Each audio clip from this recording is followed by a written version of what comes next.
Hello, everyone. Welcome to our second practice management event of 2024. Today's event is on how to use content marketing to effectively attract ideal clients. My name is Brandon, and I'm the founder of Advisor Flow and also an independent financial advisor. I'm from Vancouver, which right now we're kind of in playoff blues, but go Edmonton. If this is your first event with us, we host an online event once a quarter to discuss relevant practice management strategies with experts from across North America.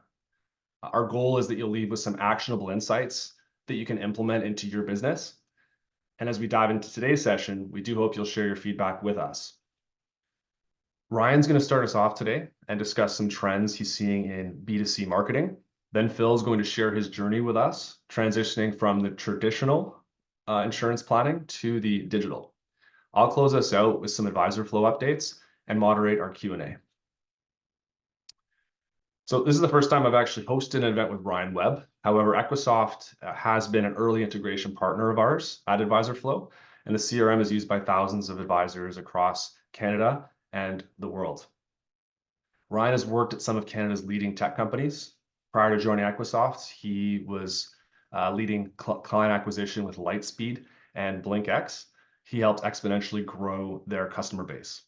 Ryan works on the advisor side at Equisoft and continually strives to improve the advisor experience from Equisoft's suite of advisor solutions. Now, Phil, I've had the pleasure of meeting online in the sense that his content is so good that I actually found him that way.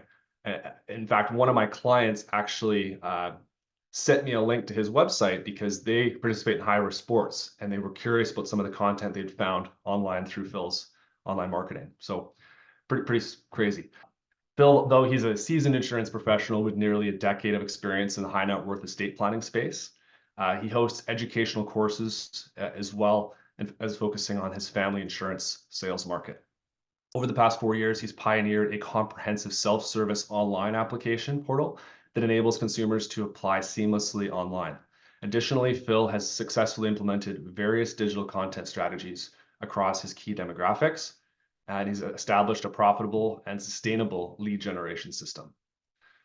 So we're going to hear from these two gentlemen today, and kicking us off here, we've got Mr. Ryan Webb. Hey everyone, thank you for joining. My name is Ryan Webb, as Brandon said. I lead the B2C marketing over at Equisoft. What that means is that I focus on the advisor side of the business. We try and create valuable products as well as valuable content for financial advisors, and then give you tips and tricks that you might need to be successful in your practice. Maybe to kick things off, I'll start with a brief introduction to myself. I've been doing content marketing for a long time. When I say a long time, I built my first website way back in 1995. Now, as some of you hopefully can guess, I'm not that old. So I was actually quite young back in 1995, around 10 years old, and built my first website. Was a Beavis and Butthead fan website. It was a very comprehensive resource for anything to do with that television show. I'm hoping some of you on there have heard of Beavis and Butthead before. If you haven't, it's kind of The Simpsons, or a bit more crass version of The Simpsons of its day. I really tried to get every piece of content available and make a very robust resource where people could go and find anything they needed pertaining to Beavis and Butthead. If you went to that site back in the 90s, we had video games. We had the Hockaloogie game, which was played in Java. We had the Encyclopedia, which was the Beavis and Butthead, went through every different letter of the alphabet and said something probably highly inappropriate. We had show synopsis. We had everything possible that you could have pertaining to Beavis and Butthead. And what happened in late 96, early 1997, we were the #1 result on Yahoo. Now, this is predating even Google existing. We were the #1 site on Yahoo, and Yahoo had us marked as a cool site, which basically meant we were the top listing on Yahoo, had a little sunglasses next to us, and we actually outranked even MTV, the official website for Beavis and Butthead. When the movie came out, I was seen as the subject matter expert. People came to me to ask things about Beavis and Butthead. I was even interviewed, not live, not in person, but over the phone by Howard Stern. Back then, he was actually quite popular and had a radio station. I know he was a shock jock and whatever it might be. But this kind of really solidified when you have people coming in and coming to you as a subject matter expert, asking what you think about the movie, what you think about the merchandise, where it should go. And for someone who was 10, 11, 12 years old, that was quite crazy. And I started making about $1,000 a month, pre-teenager, selling merchandise through real.com. This was kind of an online website that predated Amazon, um, because I was that subject matter expert. And that kind of, there's actually a point to this whole story. There's a point to this whole story. Um, what I learned from that is that almost anyone can become a subject matter expert. You just have to be passionate about the subject. You have to be willing to know as much as you can know about the subject. And if a 10-year-old kid can become a subject matter expert that gets interviewed for different pieces of different radio shows and other things, anyone can do it. And great content is really the way to put yourself in front of large audiences. In my case, it was that I was comprehensive. I wasn't necessarily unique, but I was very comprehensive. But having that great content actually got me in front of my ideal customer, which was in this case other TV show fans who then started buying products based on what I recommended to them. I hope that you can kind of see how that might start tying into the advisory business or the financial advisors, that if you are seen as a subject matter expert, people are going to trust you when you recommend products for them. And I think that the goal of content marketing as a financial advisor is to position yourself as that subject matter expert in your particular niche. I love to say this, you don't have to be the most knowledgeable person in the world, just in the room. And really where the key is finding the right rooms. So what do I mean by this? Is that we sell at Equisoft, we sell products for financial advisors. So I'm doing a webinar, which is being attended by financial advisors. Pretty straightforward. If your niche was, millennials who are looking to invest somewhere aside from Robinhood or elsewhere, you might go on TikTok to advertise. If you're advertising to people closer to retirement, obviously you're not going to use TikTok. Maybe if you're going after engineers, you want to think about what an engineer thinks about, what keeps them up at night, and what financial advice can you provide them to help them sleep easier. And then where are engineers going to be found? Is it going to be at a particular conference? That's what I mean by finding the right rooms, is going where your ideal customer is going to be. And if content marketing is done right, people are going to think to themselves, why would I go anywhere else? People naturally gravitate towards a subject matter expert, especially if that person is in the room. If I see Gordon Ramsay in a room, I'm going to ask him any questions I have pertaining to cooking. If I see someone cleaning the floors, I'm probably going to ask them, hey, what products do you use that I can use to clean my own home? You're not going to ask a chef what products to clean the floors, and you're probably not going to ask someone who's cleaning the floors how to cook a salmon. When this is a terrible example, I realize, so I'm going to move on. But when Gordon Ramsay's in the room, you're not going to ask someone else how to cook. Now that brings us to choosing your niche. You can't be an expert on everything, so you should be an expert on something that you're passionate about. I think that you should find something you love, or to the very least are interested in. And this can be kind of anything. It can be, well, obviously from the financial advisory space, are you passionate about estate planning? Are you passionate about trusts, business exit planning, life insurance, maybe going after certain types of customers. I mentioned engineers, but maybe it's farmers, maybe it's doctors. It could be any type of ideal client, but it's someone that you either know well or you want to be able to get to know well. Because I think, again, if you can become that expert, you'll know everything about that niche. You want to eat, sleep, and breathe your niche and know everything there is to know about your ideal clients. Now, when it comes to product marketing, one thing that I've learned, and I've marketed a lot of different products. I've sold everything from maintenance management software to financial needs analysis tools to at Lightspeed, it was point of sale systems and credit card processing. You want to know your products inside and out. You don't want to be stuck in a situation where someone knows more about your product that you're selling than you do. And I think that can be anything. That can be a life insurance product. That can be an investment product. You just want to be able to provide all that information to your client, and you want to be able to share that knowledge with them. And nowadays, it's never been easier to share content. You can share content digitally, you can share it in videos and put them on YouTube, you can share it on social media. There's a lot of different ways that you can share content online or even offline. And really, it's just a matter of finding the right content and being able to provide something that's unique or creative for people to digest. Again, what I like to say is be in the right rooms. You and your products are, sorry, you and your services are your product. As a financial advisor, people could technically go almost anywhere to find financial advice, but you're building trust, and trust is a lot of what you're selling. People trust you. Word of mouth is going to be very, very big. And if you can get in the right rooms in front of the right people, they're going to use word of mouth to refer you to other people. If you're selling to farmers, you wouldn't do that in a big city, but be very creative and be prepared, be ready to answer people's questions. One last thing I would always say is don't be afraid to give away your secret sauce. For me as a marketer, that was one of my biggest fears. I do some consulting on the side, is that, like, if I tell people exactly what they should do with their money, in my case, it's an advertising budget, not necessarily their savings or their retirement or what it might be, but I tell them very prescriptively what to do with their money. Why would they need me? But at the end of the day, people come to me because they trust that I know how to do it. I can tell them exactly what they should do. Just likewise, as an advisor, maybe you can tell them how much money to put in their RESP for their kids' education, how much they can get back from the federal government in tax credits or in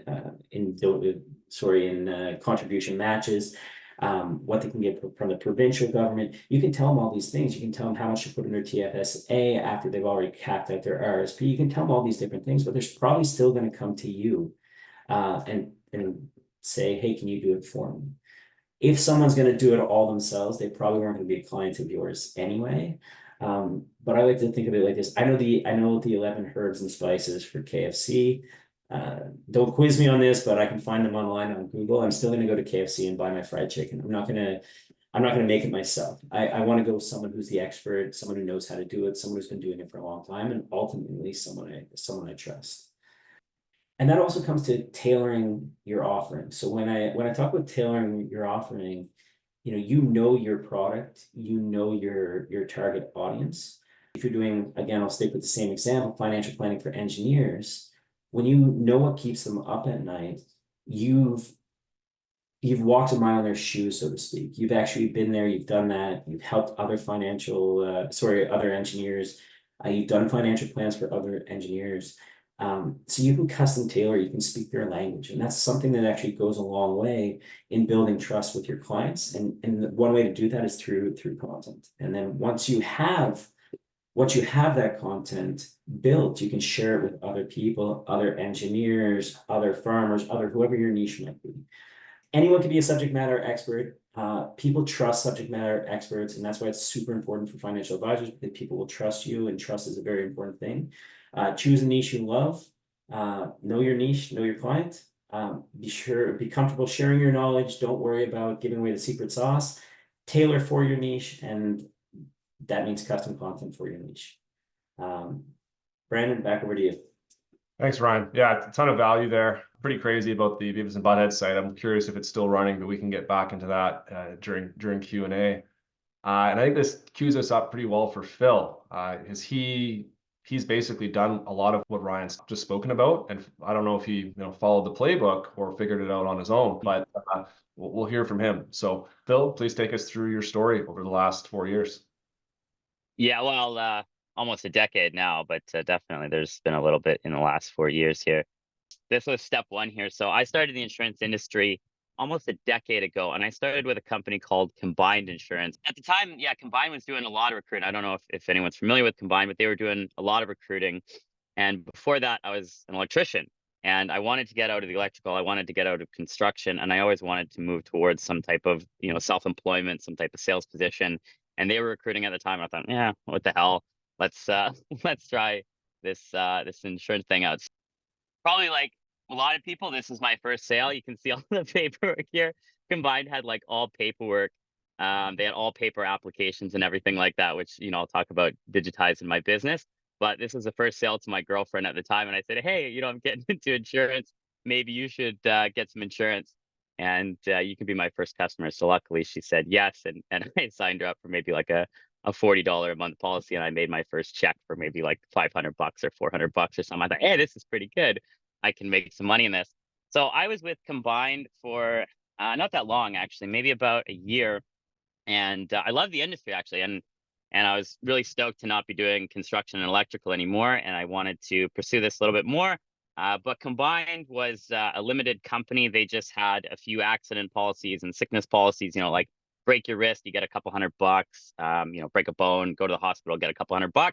And I thought, okay, this is really cool. I like this industry, but maybe I'm going to try and pivot and see what else is out there. And that's when I got started as an independent broker, and I looked into independent brokerage market, and okay, how do I get it set up? And okay, that's like drinking from a fire hose. Now you have not just one company, but Sun Life and Equitable and RBC and Avari and BMO and all these different companies, and you have to figure out which one is best for the client and how to navigate the application process. But lo and behold, so a few years went by. I probably spent the next 4 years just trying to survive, probably like most of you, trying to figure out what I'm doing, who do I market to, how do I sell, how do I go through the application process, like all this stuff.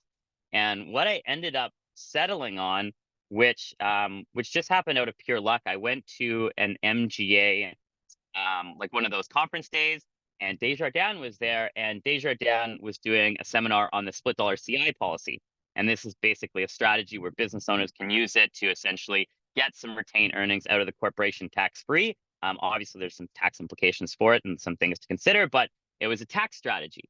And I listened to this seminar, and I thought, like, yeah, like that's really cool stuff. Like now you're not selling life insurance, you're selling a tax strategy. Like not everyone is interested in insurance, but everybody is interested in saving taxes. So I thought, like, yeah, this is really cool stuff. And so over the next 4 years, I dived into the business owner market. And I did a ton in that market. And you can see here, this was one of the partners that I worked closely with. He was a tax lawyer out of Toronto. Yeah, this is some of the rooms we would do. We would run a lot of different seminars across Canada. So we did them in Vancouver, Toronto, Calgary, Edmonton. And this legal firm out of Toronto, they kind of brought me alongside with them, and I got to do a lot of work with them, which was very beneficial because I got to bridge kind of like all the tax planning and estate planning and tax implications and put life insurance into that, and critical illness insurance with the ROP into that. And I got to build a business in the business owner market, which is, it's quite lucrative, but it's quite hands-on. It's you, right? So at the end of the day, if you're not in front of the room, if you're not shaking hands, if you're not running seminars, if you're not meeting with the client, you're probably not getting paid, which I think is the case for a lot of different advisors in this space. But it was a very good business. I really enjoyed it. Some of you may be familiar with a curriculum that I created a couple years ago, where I got it accredited across Canada, teaching advisors how to get into the corporate market. It's called Advisor Institute. That was a wonderful learning experience. One of the best ways to learn is to, and teaching that course really helped me solidify a lot of my skills. And I was doing great in this business. And then 2020 hit. And COVID really changed a lot of things for a lot of people. Luckily, I was very blessed because I had been, semi-successful, or I would say successful in this business where, I had some savings, I had some cash on hand, and I wasn't starving. So, I could take a little bit of time to reflect and think about what I wanted to do. And so when COVID happened, all of my marketing for this business owner market was face to face.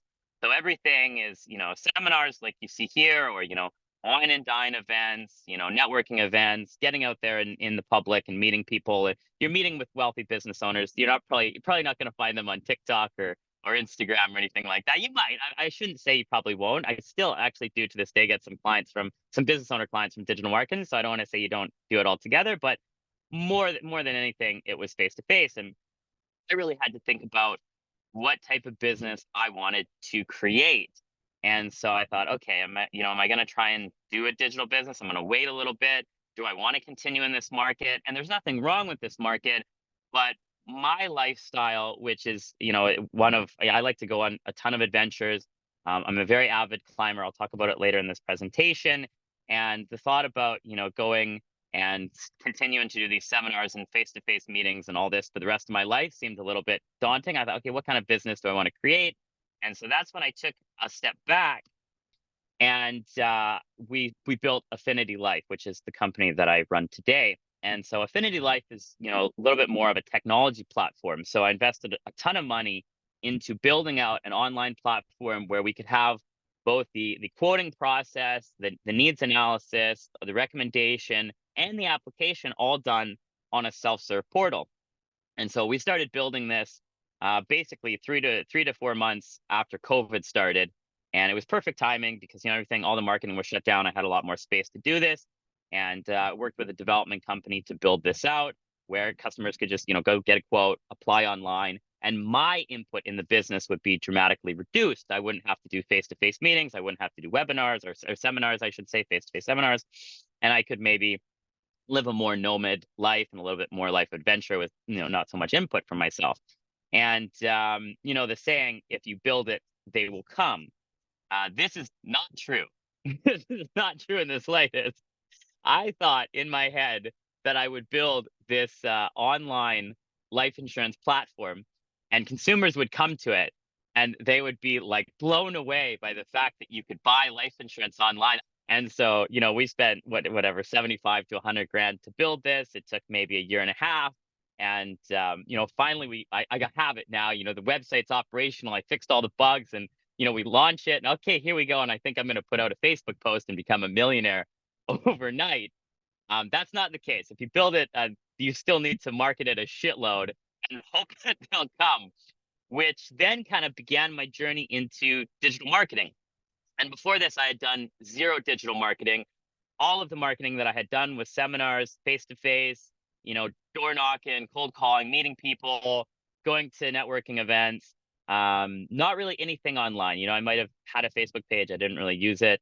I might have done a few things, but I never really used them. So once I launched the website and I realized that, like, oh shit, like no one's coming to this website, I need to market it somehow. That's when I really started to dive into the world of video content marketing. And I had played around with it a little bit in the past with no success. And I thought, like, okay, I'm going to give it the best shot that I can. I'm going to research it. I'm going to look at people who are successful at it, and I'm going to mimic what they do, and whatever it takes, I'm going to do. So I kind of put my head down, and you have to work through a lot of fears and insecurities, and you have to fail a lot. Like I remember, like, count hundreds of hours just sitting in front of my desk with a camera and a microphone, and I'm trying to make these videos, and I'd do one take and it would suck, and I would do another take and it would suck, and I would record videos and I would lose videos because I didn't understand the storage, or I'd forget to turn the microphone on. So I'd record a 20-minute video that was like a banger, and then I'd go to listen to it and there's no audio on it. And I made a lot of mistakes, and I made a lot of cringe videos that, like, I'm sure if I watched it to this day, I'd be like, oh my God, like, that's so bad. But you learn through that process. You learn through failure. And I mean, YouTube has been the biggest success for me. And, it really started happening probably about 6 to 12 months after I started putting videos on YouTube. And I mean, YouTube is a game. I have hundreds of these thumbnails where it's, like the astonished look, and you have to sit in front of the camera, and you have to do, funny expressions and put your face up, and, you have to do all those things because it's a game, right? To get to the first page of YouTube. But if you go on YouTube right now and you're in Canada and you look up, a dozen different life insurance search terms, I'm probably one of the top 3 videos that you'll find there. And you don't need that many subscribe. Like, I think I only have 5,000 subscribers on YouTube. Like, I don't have a massive channel, but it's very targeted. I don't talk about anything but what I sell. I sell life insurance. I talk about life insurance. People that are watching my videos want to buy life insurance. I direct them to the website, and they buy life insurance on the website. So you don't need this like million subscriber channel to actually make income from YouTube. So YouTube really started to work very well for me, and not just YouTube, but I would make videos for all the platforms. I would make them for YouTube and then repurpose them for all the platforms. So LinkedIn, Facebook, TikTok, Instagram. And when shorts started becoming more popular, I started building a lot more shorts. So my schedule was basically 8 videos per month. And then also I was doing about 30 videos, short form videos per month. So between those two, I was doing about 40 videos per month. And I did that pretty consistently for about 18 months. And my business turned around, like well, I shouldn't say overnight, in an 18-month period, it turned around. We started to get a lot of traffic on the website. We started to get a lot of applications in. And the beautiful thing about video content marketing, and especially content on YouTube, especially if it's SEO based content where people search for a specific term, is it's evergreen, meaning that I'm not worried if I put a video out and it only gets 100 views in the first day or first week or first month. I don't care about that. It's evergreen. So I made videos 2, 3 years ago, 4 years ago that still, if you search them, they're one of the top break videos on YouTube. And people are watching those videos and buying insurance today from a video that I made 2 to 3 to 4 years ago. And so it's a very powerful tool. It really turned my business around. If you build it and you do a boatload of marketing, they will come. So video content marketing did very well for my business. I had this idea, like I mentioned at the beginning of this webinar, climbing is one of my biggest passions in life. I had an experience, I'll say, or I had something happen with climbing that made life insurance very important to me and to the people around me. Is I had an accident with another friend of mine, a climber, who unfortunately he did pass away in a climbing accident, and his family didn't have life insurance. And so I saw the firsthand impacts of not having life insurance, and he has a young family, as well as a wife that he left behind. And so building out something for that market was very important to me because it is a specialized set of products. The simplified issue products are best for that clientele, just because if they kind of look into if a traditional life insurance company looks into the activities of a climber, they'll usually rate them quite high, whereas the simplified issue product is going to be the best option for them. So I wanted to build that out on the website. And so I did. I built out a separate section for, backcountry skiers, rock climbers, ice climbers, etc. And the idea at the time was, I'm gonna market to both of these different groups. Whichever group gets the most traction is one that I'm going to focus on. Well, both groups had a ton of traction. I had lots of people coming from my video content marketing, and then with the climbing side, I started doing a lot of content marketing on my own personal Instagram, where I post climbing pictures and I posted things about life insurance, as well as I got partnerships with a lot of the groups that are in the climbing community, obviously, because I'm involved, the Alpine Club of Canada, the Association of Canadian Mountain Guides, and things like this, or groups like this. I was able to partner with them and offer life insurance to all their members, which has been, it's been a really good market to work in because I'm so close to that market. I can talk to them. I understand them. I'm one of them. So here's a couple photos. This is me here. I think this is like a pretty cool photo just because it looks a lot crazier than it actually was, obviously, when you're on there. These are all me. These are all the photos of me here. That's really allowed me to build a business now that kind of complements my life in a way. I built out a camper van, and that's what I'm in right now, actually. And I've been on the road for probably about 4 months now. So me and my partner just did a massive road trip through the states: Montana, Wyoming, Idaho, Colorado, New Mexico, Arizona, Nevada, California, Oregon, Washington, and now I'm back in BC. And we did this huge climbing trip and got to climb a whole bunch, got a lot of content. I'm always taking videos and little pictures and things like that, which I then can share to my different pages, and it drives my insurance business forward. And again, because now my whole business is digital, I'm not having to meet with people in person. I can do a lot of the work from my laptop. I have Starlink on my van, and I can work from anywhere and process everything, as well as we're down in the States and I'm expanding the business into the States. So we're getting licensed. It's Nevada as the first state, and then expanding it into the rest of America, specifically for climbing states. And so, so it's been a really cool journey. And, I don't think it could have happened without all of this content marketing. And I was talking to my partner the other day, or just yesterday, talking about the life insurance industry. And I said, it's a very small percentage of the time that we actually do our job, right? Like actually sitting down with a client and saying, okay, I recommend a term 10 or a term 20 or a whole life or this or da. Okay, here's the application. Like that's such a small percentage of the time. Our main job, really, as a life insurance or financial advisor, the most of our time spent in doing activities is marketing, is finding customers. Like that's our biggest job. And so if you can pair, that content marketing with doing something you love, right, it's a really big win-win, because now you can just, whatever it is, maybe you love cooking and that's your niche, right? You can just cook, 5 days a week and make all these meals and make all this content marketing and use that. And then, the other 20% of the time you're sitting down and they're doing applications and sit down with the client. But if you can pair it with something you love doing, I think it really does make a very, very special business. At least it has for me. So yeah, so that's really about it. So number one is, yeah, anything will work with enough energy. Like I mentioned at the beginning, I did the seminars and the face to face, and I mean that worked. It was a ton of work, but it worked, right? I made a business out of that. So anything will work. SEO video content is evergreen, will produce results for years to come. And combining your passion and business is pretty great. So yeah, that's it. And thanks for having me, Brendan. What a story, Phil. Super cool. The fact you're calling from Starlink in a van while pushing your business forward, doing what you love. I think a lot of us would love to be doing something like that. So thanks for paving the way and showing that it's possible. I'm going to run through a few slides here, and then we'll open the floor up to Q&A. I see we've already got a few that have come in. Now, what I've taken away from Phil's presentation and from Ryan's is it's pretty clear that content marketing it's about giving out a lot of free information without any expectation of something in return. And secondly, the clearer your message is, ideally with a dash of humor, the more likely you are to attract those ideal types of clients. And Phil's alluded to this a little bit, but are you going to get some tire kickers when you put out content? For sure. But if your content funnel adds a little bit of friction before you give away your time, that might ensure that those who are in your calendar are ready to buy. And if your content's already provided a great deal of the education, and that's a one-to-many, you've probably filtered out a lot of people that aren't actually that interested by the time they get into your calendar. So I've got a short clip here from a Advisor Flow supporter. I don't know if she's on the call, Vanessa Klein. What I like about what she's done is she breaks down why clients need to submit some particular information for her, depending on where they're at in the process. That's on her. This is on her website.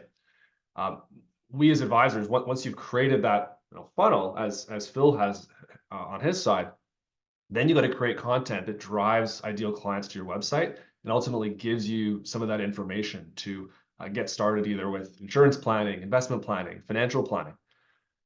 And that's really where Advisor Flow fits in. Now, on Phil's side, if we can get on his level, then perhaps we allow prospective clients to just literally fill in insurance applications on our websites. And so I look forward to when he rolls out his tool for other advisors, because I know myself, I would likely sign up for those clients that perhaps don't want to talk to human. I still wouldn't mind getting that sale provided there's no compliance risk. On the Advisor Flow side, our development team is working on enhancing the client experience at the moment and working on a refreshed client portal. Thank you to Tara Downey and Sean Todd. I think you're on the call today for your feedback on the experience. And we'll continue to gather feedback from advisors as we enhance the experience on our side. So no matter where you are at with your insurance or wealth practice, you need to house your template somewhere scalable. So with Advisor Flow, we're going to continue to enhance the integration ecosystem this year to help your practice be even more streamlined. We do need your support though. Talk to your MGAs and dealer leadership about Advisor Flow and what integrations you are looking for. The more MGA leadership and dealer leadership that hear from us, the better our client and admin experience will be moving forward. So we can win together and not see companies like Well Simple Policy Me Questrade win on the digital experience front. So yeah, these are a few of our templates. I know most of you have seen these, but if you're new, please check them out. Let us know what you think.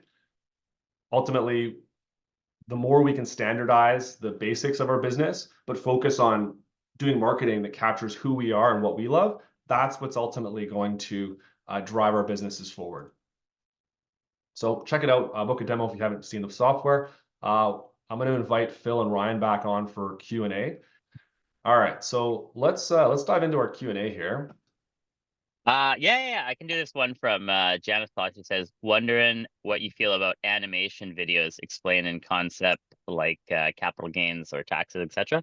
I would say that it's fine if you create like one or two of them, if it's something that they're all good to have different arrows in your quiver. But I think as a general rule of thumb for any type of financial advisor, any insurance advisor, at the end of the day, people are really choosing to work with you because of you, not necessarily because of a marketing thing they saw or a website or a flashy business card. They want to get to know you. So I think the more that you can put your face in front of the camera and your voice and your personality, the better chance you'll have of actually making an impact.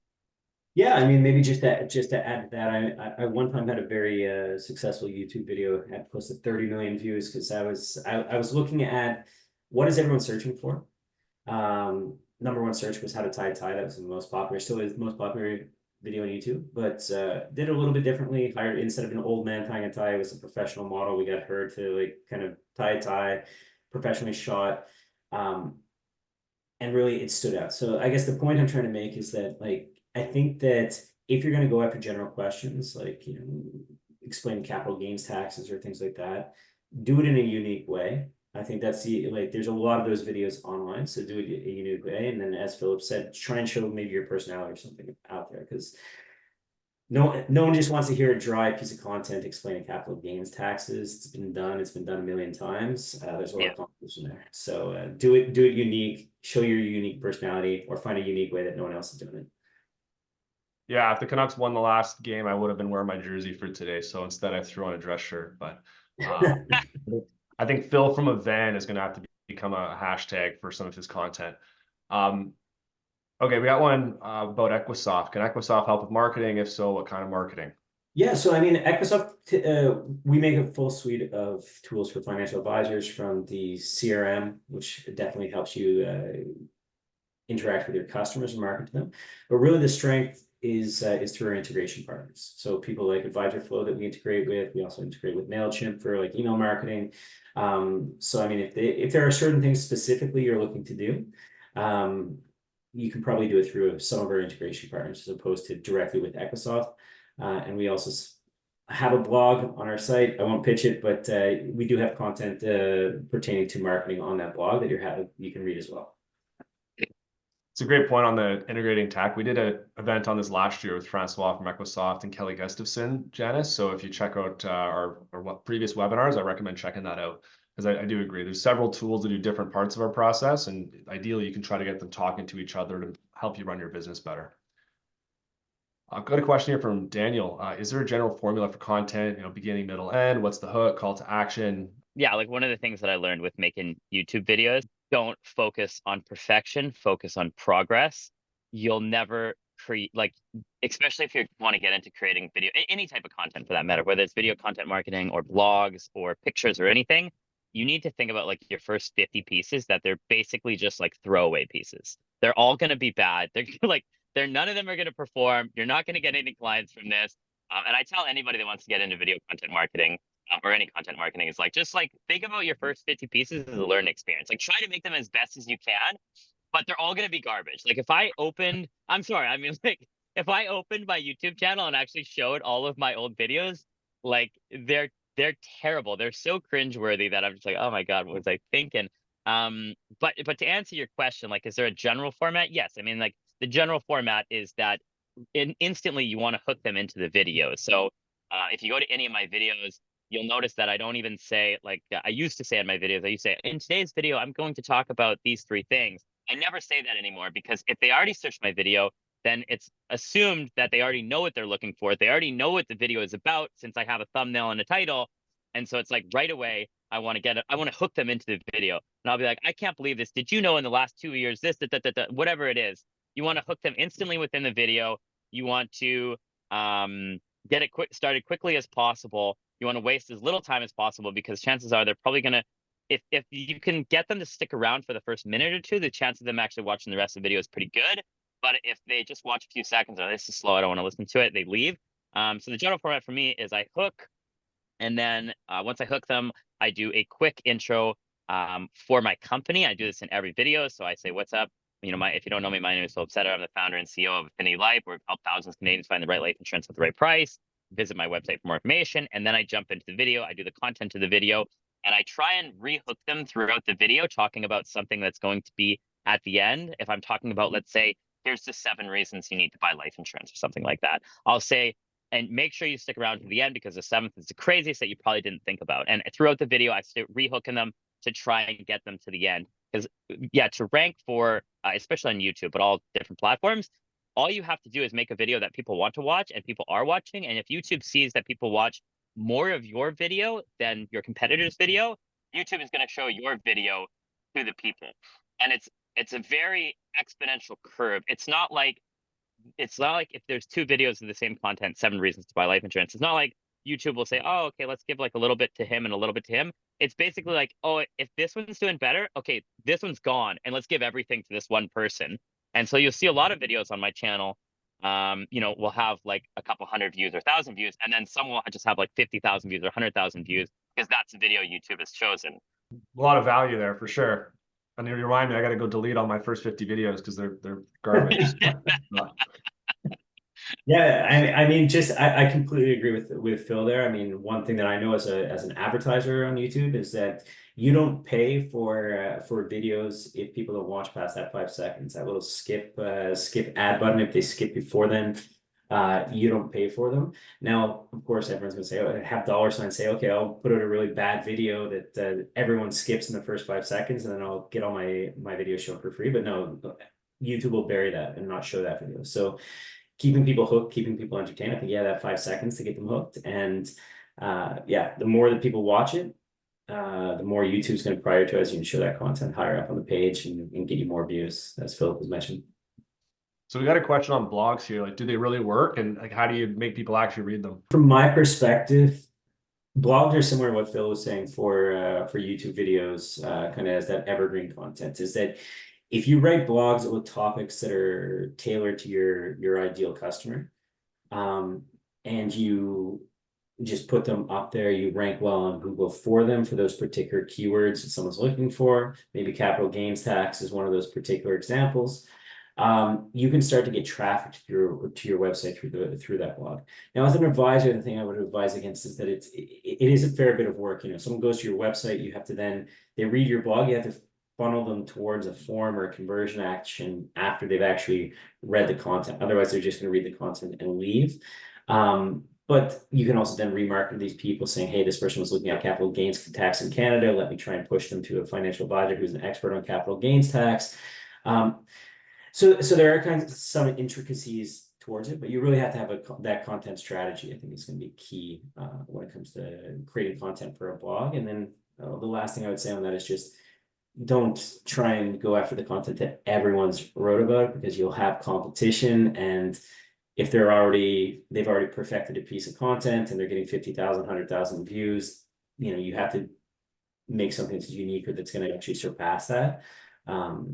So yeah, I think you really have to look at your content strategy before you 100% invest a lot of money in blog. Phil, anything to add there? Your blogs work because one of my clients sent me one of them. So. Oh, really? Yeah. Oh, that's interesting. I was actually gonna say, I mean, I've written a bunch of blog posts. I don't even think that many, maybe like 24 or something like that.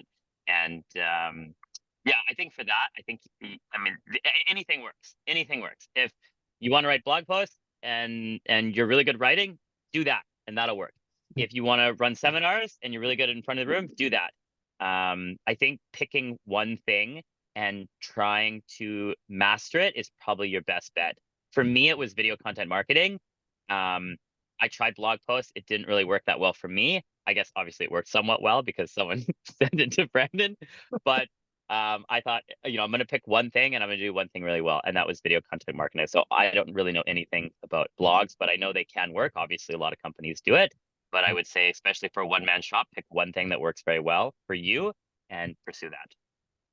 So I'd say, absence of a relationship, clients will do business with someone who is writing great content, who's educating them. If they have the relationship, like for example, my client, but they found some great content from Phil, they still did business with me. But who knows? If the client was more complex and was all in sports and rock climbing, I might just say, go to Phil. So at the end of the day, he's visible to people that he would not otherwise meet because of the content that he's written. Okay, we've got a question here from Justin. Good to see you, Justin. Do you have a video describing the ins and outs of launching a polished YouTube channel, such as cameras, lights, video editing software, etc.? Yeah, Justin. I do not. Sorry. But I'd be happy to. You can just reach out and connect with me on LinkedIn, or just send me a message. Actually, I think you have my phone number, and I'd be happy to just have a coffee with you and share everything that I have. Yeah. We got a question here from Ken. I show lots of paperwork from Crown Life back in 1990. His question is, what social channel do you find results in your target market? Yeah, I mean, for myself, so basically I created a ton of different videos, both long form and short form. So long form is anything past 1 minute. Usually that's like 7 to 25 or 30 minutes in that range, and short form content being less than 1 minute. I would just post them on all different platforms. So I would make the videos, I'd post it on YouTube is the primary platform that I use, but I would repost it on LinkedIn, Facebook, TikTok, Instagram, etc. And you'd actually be honestly surprised at like I was very surprised about this too, because my videos are like, I'm goofy, I'm in front of the camera, I have wacky thumbnails because that's what works on YouTube. And I got like a ton of professionals on LinkedIn reaching out like, hey, yeah, I watched all your videos, I want to buy life insurance from you. And I was like, oh, like, okay, that's interesting. And the age range and target market is like completely random. It's young people, it's older people. I have people in their 60s calling me that watch my videos. I have people in their 30s calling me, watch my videos. So um, I think it's a lot more sporadic than I assumed it would be. But I guess it really depends on what your content is, right? If you make content that's that a 20-year-old would try and look up, you're probably going to get 20-year-olds. But if you make content I make content about life insurance, so that's spread across many different age groups, and a lot of people watch that. And then we got a question here from Daniel. Is there a different strategy for producing content for centers of influence versus end buyers? I think it's really how you, again, you write a piece of content for a particular customer. So, I mean, I think that, at least for me, I think that going after the end user is always the strongest piece, because this person who's actually going to use it is someone who is a center of influence, going to read that piece of content and digest it and then share it with the end user. I don't know, but I'd probably go after the end buyer. In terms of difference of strategy, I don't know if I can give you enough tips or tricks to go in detail on that one. Sorry. Yeah, I know there's an advisor, Sim Gawker, out of Toronto, and she does a lot of marketing with COIs. So, Daniel, I'd encourage you to follow her on LinkedIn, and she's quite generous with her time. I know she's an MDRT volunteer as well and a leader in that department. So, but yeah, very interesting. I think COIs are a bit different. Like I know when I market to accountants, I actually have specific PDFs where I actually will walk through things with them in a meeting, and if they're interested, then we go from there. But I don't necessarily put out public content that's geared towards accountants. I think it's hard to niche down that particular on a channel, but I'm sure there's someone doing it well out there. I just haven't found them. The next question we got here from Cam Burke. Hey Cameron, thanks for joining us.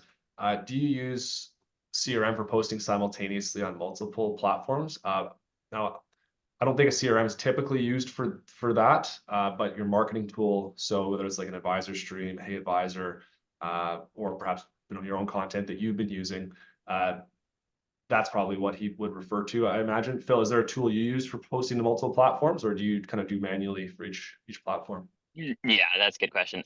No, it's a bit annoying. It's kind of like a hodgepodge of multiple different platforms. So with YouTube, you can go on YouTube and you can schedule everything, which is really nice. But each different platform is going to have their own unique things that you need to figure out, like whether that's SEO, hashtags, keywords, thumbnails. All those little things are different for each platform. So with YouTube, you can schedule everything on YouTube from shorts to long form content. With Meta, you can do both Facebook and Instagram, and they have a scheduling software. But then, no, you can go on TikTok and schedule it from TikTok, and you can go to other LinkedIn, for example, and schedule it from LinkedIn. I think there is some softwares out there, but I've never found any that are able to encompass all of them. So I've usually just went into each individual platform and schedule it from that platform. Ryan, I don't know if you've come across any tools in your travels. Yeah, I mean, it really depends on the type of content. If you're looking for video, that's a bit more difficult to find one that's all in one place.